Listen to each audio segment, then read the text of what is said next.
Gusto ko lang ipalabas itong takot na nasa katawan ko kasi tingin ko ay nandyan pa rin sila. At ayaw pa rin nilang tumigil.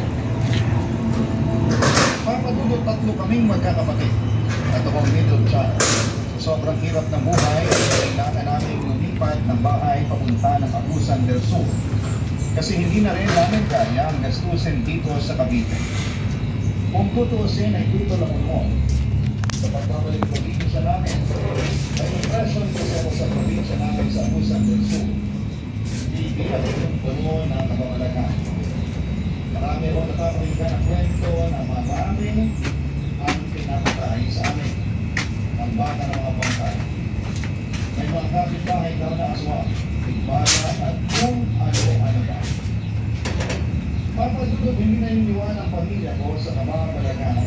Kumbaga ito si is to believe. Ang